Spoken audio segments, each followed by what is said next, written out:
They said the CEO was too old to love, too successful to need anyone, and too past her prime to make any man's heart race. That night, in a dimly lit cafe, a man said those exact words to her face while everyone watched in silence. No one spoke up. No one dared intervene. Until a black man, a single father sitting quietly in the corner, stood up. He knew the cost of drawing attention to himself.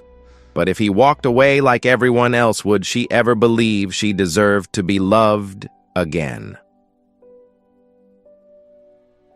Rachel Hart had built an empire with her bare hands. At 44, she commanded a tech company worth hundreds of millions, led a team of over 2,000 employees, and had graced the covers of business magazines more times than she could count. But tonight, sitting alone in a corner booth of a quiet cafe after another 14-hour day, none of that mattered. She stirred her coffee without drinking it, watching the steam rise and disappear. 8 years since the divorce. 8 years since her ex-husband had looked at her across their kitchen table and said the words that still echoed in her mind. "You love your work more than you ever loved me." Maybe he was right. Maybe that was why she was here alone, while the rest of the world went home to someone who cared whether they lived or died. The cafe was nearly empty. A few couples whispered to each other in distant corners. A barista wiped down the counter with practiced indifference. And in a booth near the window, a black man spoke softly into his phone, his voice warm and gentle. "Yes, baby girl, I promise I'll be home before you wake up. Did you brush your teeth both sides? That's my Lily." Maddox Williams smiled as he listened to his 7-year-old daughter's rambling account of her day. He was 38, a single father who had learned to braid hair from YouTube videos and cook pancakes shaped like butterflies because that was what made his little girl smile. His ex-wife had left 3 years ago, telling him he was too nice, too boring, too predictable. He had accepted it. He had accepted a lot of things in his life. As a black man in corporate America, he had learned early that safety lay in silence, in not drawing attention, in knowing his place. He worked as an IT manager at a company he rarely thought about outside office hours. It paid the bills. It let him be there for Lily. That was enough. "Good night, sweetheart. Daddy loves you more than all the stars." He ended the call and reached for his coffee, and that was when he heard the voice. "Well, well, Rachel Hart, the Ice Queen herself." A man had approached Rachel's table. He was tall, expensively dressed, with the kind of smug confidence that came from inherited wealth and a lifetime of never being told no. Rachel recognized him immediately. Derek Morrison, a businessman whose partnership proposal she had rejected 2 years ago. She kept her expression neutral. "Derek, I didn't expect to see you here." Derek didn't wait for an invitation. He stood beside her table, making sure his voice carried across the quiet cafe. "I heard you're still single. Can't say I'm surprised." He let out a theatrical sigh. What man would want a woman who's older than him, more powerful than him, and colder than a winter in Alaska? Rachel's hand tightened around her coffee cup. She had faced hostile boardrooms, aggressive competitors, and media attacks. She had survived all of it. But something about this moment, the late hour, the empty cafe, the exhaustion that had seeped into her bones left her without words. Derek seemed to enjoy her silence. He leaned closer, his voice dripping with false sympathy. "You should accept it, Rachel. Some things money can't buy, and for women, time never comes back. You had your chance. You chose wrong." A few people glanced over. Someone let out a quiet laugh. No one moved. No one spoke. Rachel felt something fracture inside her chest. Not because Derek's words were cruel, she had heard worse, but because in this moment, surrounded by strangers who wouldn't meet her eyes, she wondered if he was right. If all her success had been nothing but a trade, and she had given away the only thing that truly mattered. A single tear threatened to fall. She forced it back, her jaw tightening with the effort. Across the cafe, Maddox set down his phone. He had heard everything. He had seen the way Rachel's shoulders tensed, the way her jaw tightened, the way she fought to keep her composure, while a man publicly humiliated her for the crime of being successful and alone. His instinct told him to stay seated. Don't get involved. Don't draw attention. A black man standing up for a white woman he didn't know in a room full of strangers who would assume the worst about him that was a recipe for disaster. But then he thought of Lily. He thought of the question she had asked him just last week, her small face serious and thoughtful. "Daddy, if I see someone being mean to another person, should I help them?" And he had told her without hesitation, "Always, baby girl, even when it's hard, especially when it's hard." What kind of father would he be if he couldn't live by his own words? Maddox stood up. His heart pounded against his ribs as he walked across the cafe, each step feeling heavier than the last. He could feel eyes turning toward him, could sense the silent calculations happening in every mind. Who is he? What does he want? Why is he getting involved? He ignored all of it. When he reached Rachel's table, he didn't confront Derek. He didn't raise his voice or make a scene. Instead, he simply slid into the seat across from Rachel as naturally as if they had planned to meet. "Sorry, I'm late," he said, his voice calm and steady. Traffic was terrible. Rachel stared at him, her lips parting in surprise. Maddox turned to Derek, his expression polite but firm. "Can I help you with something? We're in the middle of a meeting." Derek's smug grin faltered. He looked between Maddox and Rachel, trying to assess the situation, trying to find an angle of attack. But Maddox's quiet confidence left no opening. "I didn't realize she had company," Derek muttered. He straightened his jacket, attempting to salvage his dignity. "Some advice, friend. Women like her eat men like you for breakfast." Maddox didn't flinch. "Thanks for the warning. Have a good night." Derek lingered for a moment, searching for a comeback, finding none. Finally, he turned and walked away, his expensive shoes clicking against the floor until the cafe door swung shut behind him. Silence settled over the table. Rachel looked at the stranger who had just rescued her from one of the most humiliating moments of her life.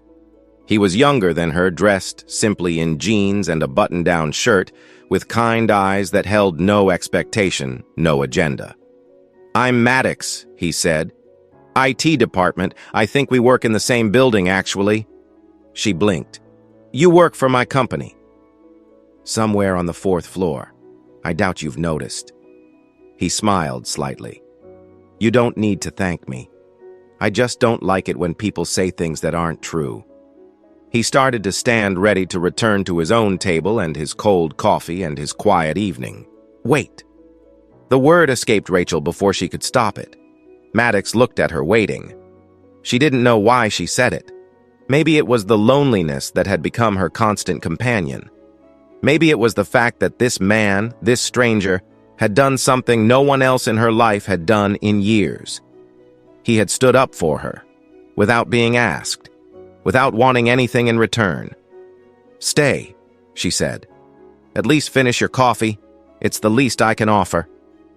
Maddox hesitated. He thought about all the reasons he should politely decline the power difference, the potential complications, the gossip that would inevitably follow if anyone saw them together. Then he thought about the tear she had refused to let fall, and the way her voice had trembled on that single word. He sat back down. "All right," he said, "but I should warn you, I'm not very good at small talk." For the first time that evening, Rachel smiled. It was small, fragile, barely there, but it was real. "Neither am I," she said. "Maybe that's why we'll get along." Outside, the city hummed with indifferent life. Inside, two strangers sat across from each other, neither knowing that this moment, this choice, would change everything. The days following that night in the cafe moved slowly like honey dripping from a spoon. Rachel found herself thinking about the stranger from the 4th floor more often than she wanted to admit. She told herself it was simple curiosity. The man had done something unexpected, something that defied the careful calculations she had come to expect from everyone around her. He had stood up for her without asking for anything in return. In her world, that kind of gesture was rarer than diamonds. 2 weeks after their encounter, Rachel made an excuse to visit the IT department. She needed to discuss a minor software issue, something her assistant could have handled with a single email. But she wanted to see him again.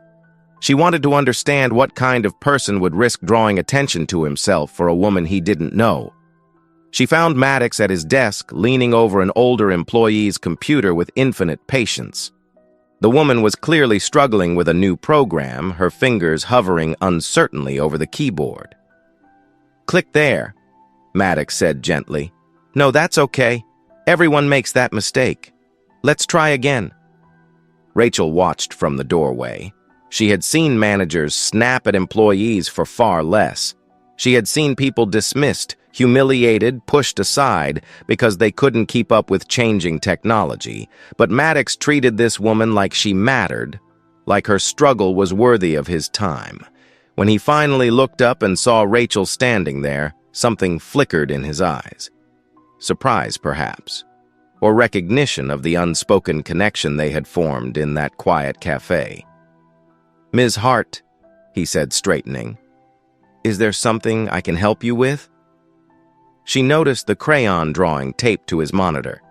A stick figure man holding hands with a smaller stick figure surrounded by wobbly stars. The handwriting at the bottom said, "Daddy is my superhero.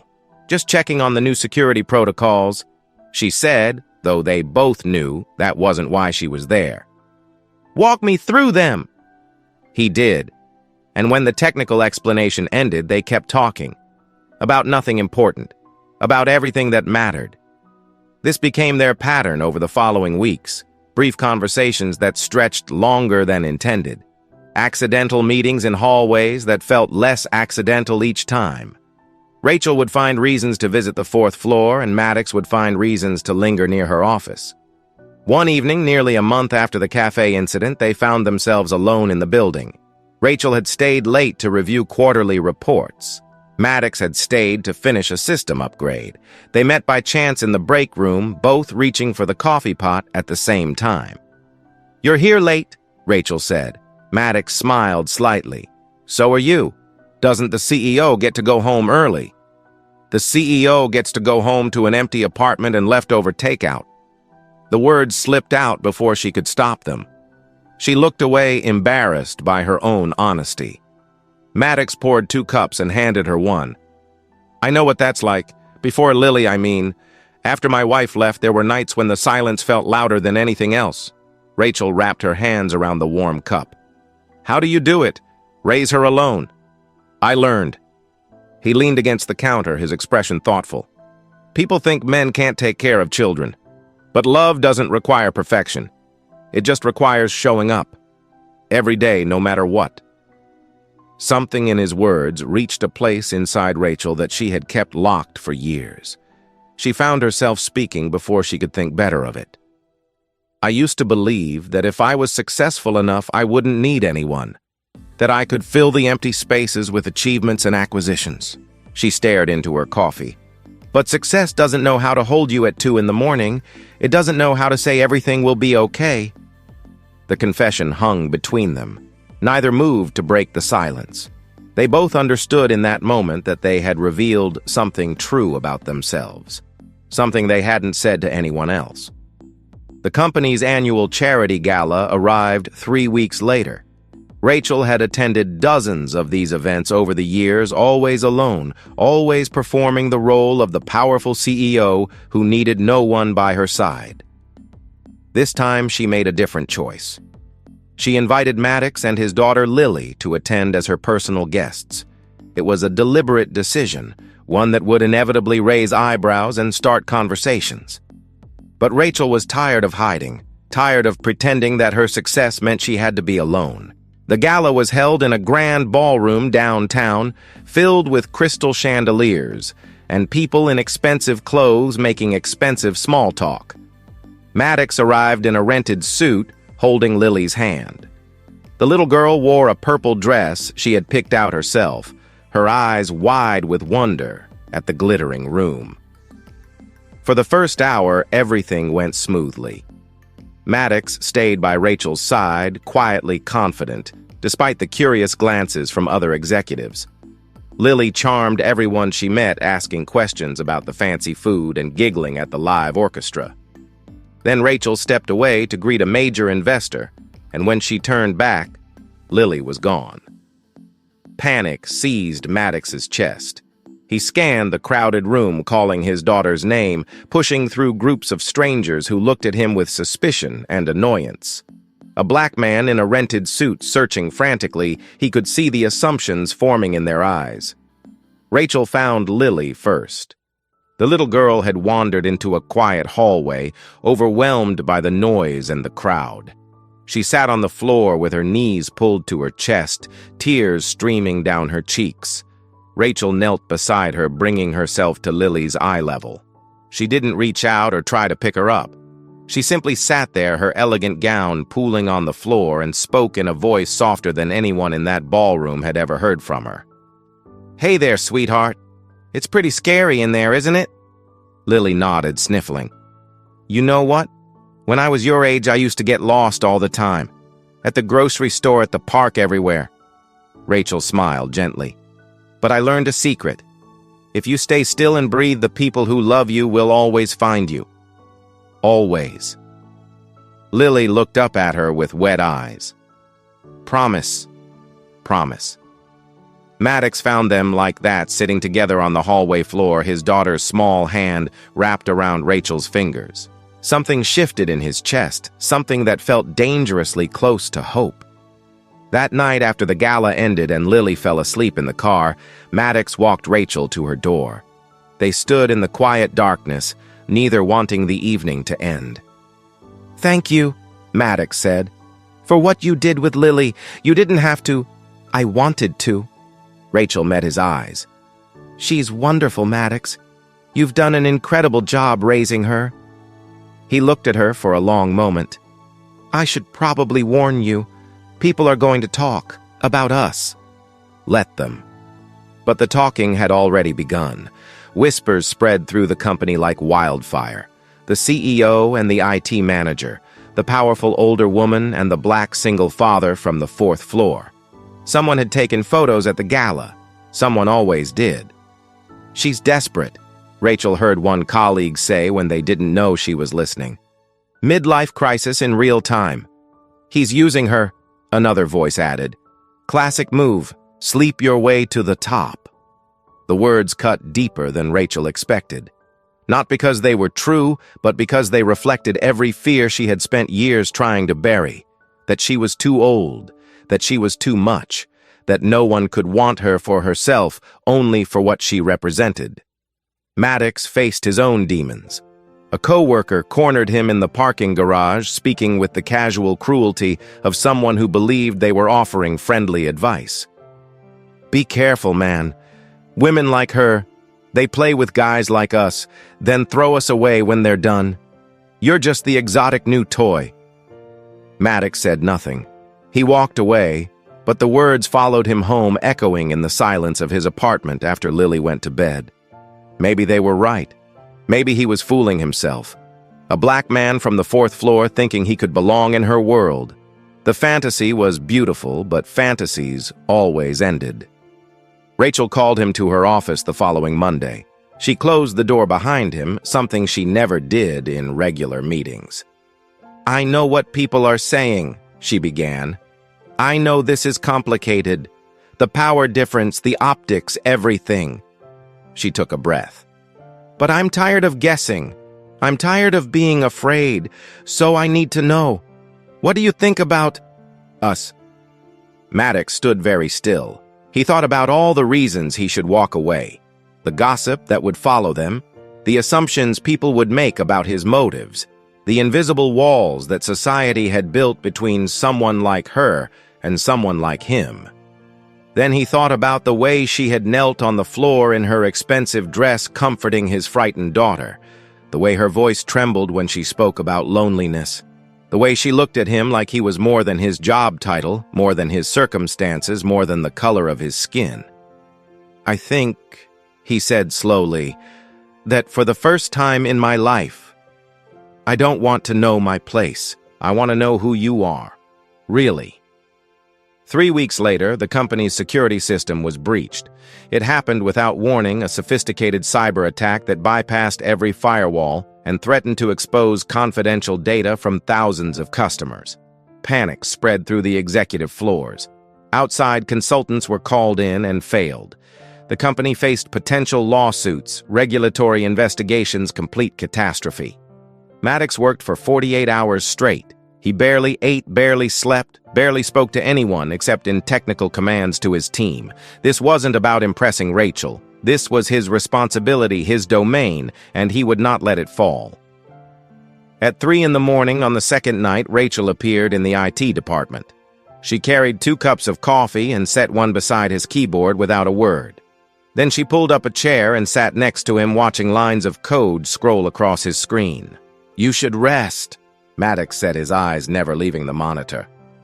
"The board meeting is in 6 hours." "You're here," Rachel replied simply.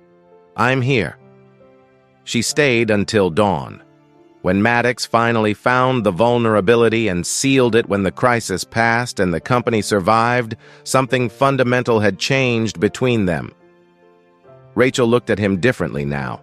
Not with gratitude, not with admiration, but with recognition. "You're not someone I need to protect," she said quietly. "You're someone I want to stand beside." But their victory was short-lived. Marcus Blake had been waiting for his opportunity. He was younger than Rachel, ambitious in a way that had always made her uncomfortable, and he had spent years positioning himself as her eventual replacement. The security breach and its aftermath gave him exactly what he needed. Board members began questioning Rachel's leadership. They didn't mention her age directly, they were too smart for that, but the implications were clear. The company needed fresh energy, new direction, someone who could navigate the changing landscape without distractions. The rumors about her relationship with Maddox only added fuel to the fire. Someone leaked a photo of them at dinner together. Within days, it was everywhere. Anonymous board members gave quotes to business journalists. "She's lost focus. Personal matters are affecting her judgment. Perhaps it's time for new leadership." Rachel could have hidden. She could have denied everything, distanced herself from Maddox, and hoped the scandal would pass. Instead, she called an emergency meeting with her senior leadership team. "I'm going to address this directly," she announced. "I am in a personal relationship with Maddox Williams, our IT security manager. This relationship does not affect my business decisions. To ensure complete transparency, Maddox will report directly to the CTO rather than through any chain that involves my office. If anyone has concerns about this arrangement, raise them now." Silence filled the room. "If not," Rachel continued, her voice steady, "I suggest we focus on running this company." It was a bold move, but boldness had consequences. Marcus called for a vote of no confidence. Major shareholders began applying pressure. A meeting was scheduled for the end of the week, and Rachel knew that everything she had built hung in the balance. The article appeared 2 days before the board meeting. It ran in a major business publication with a headline designed to destroy 44-year-old CEO and her controversial romance, crisis, or scandal. Maddox read it alone in his apartment, the words burning into his mind. His phone buzzed with an anonymous message, "Know your place. Walk away before you drag her down with you." He stared at the screen for a long time. Every instinct told him to run, to protect himself, to accept that this was how the world worked. Men like him didn't belong in stories like this. He was supposed to be invisible, safe, unremarkable. Then his eyes fell on Lily's drawing, still hanging on his refrigerator. He had promised his daughter to always stand up for what was right. He couldn't break that promise now, but that didn't mean he knew what to do next. The night before the board meeting, Rachel sat alone in her apartment. The lights were off. A glass of wine rested untouched on the table beside her. Through the floor-to-ceiling windows, the city glittered like a promise she no longer believed in. She had fought so many battles in her 44 years. She had clawed her way up from nothing, built a company that employed thousands, proven every doubter wrong 100 times over. But tonight, in the darkness of her empty home, the voices she had spent her whole life silencing finally broke through. Too old, too successful, too much. Maybe they were right. Maybe she had been foolish to think she could have both love and power. Maybe the world had rules for women like her, and she had been arrogant to believe she could break them. The doorbell rang. Maddox stood in the hallway, still wearing his work clothes, exhaustion written across his face. He had come without calling, without asking permission. Some things couldn't wait for proper channels. Rachel opened the door but didn't invite him in. Her eyes were red, though no tears had fallen. "You shouldn't be here," she said. "If someone sees you—" "I don't care." He stepped inside without waiting for permission. The apartment was dark, empty, silent. It felt like a museum dedicated to success, beautiful and cold and utterly alone. "I've been thinking," Rachel continued, her voice hollow, "about what's best for the company, for you, for Lily." She turned away from him, facing the window. "Maybe they're right. Maybe I've been selfish. You have a daughter to think about. You don't need to be dragged into my mess." Maddox moved closer, but didn't touch her. "What are you really afraid of?" The question cut through her defenses like a blade. "I'm afraid that tomorrow I'll walk into that room and fail," she admitted. "I'm afraid they'll look at me and see exactly what they've always seen: a woman past her prime, desperate enough to fall for a man who works in her company. I'm afraid that when I lose, you'll realize I'm not the powerful CEO you defended in that cafe. I'm just a lonely, middle-aged woman who wanted something she didn't deserve." Her voice broke on the last word. She turned away, not wanting him to see the tears that finally escaped. Maddox closed the distance between them. He took her hands in his, feeling them tremble. "That night in the cafe, I didn't stand up because you were powerful," he said quietly. "I stood up because what that man said was wrong, because you deserved better than silence." His eyes held hers, steady and sure. "And I'm here tonight for the same reason. Not because you're the CEO, because you're Rachel. That's always been enough." She looked at him through her tears. "And if I fail tomorrow, if I lose everything—" Maddox's answer was simple. "Then we figure out what comes next. Together."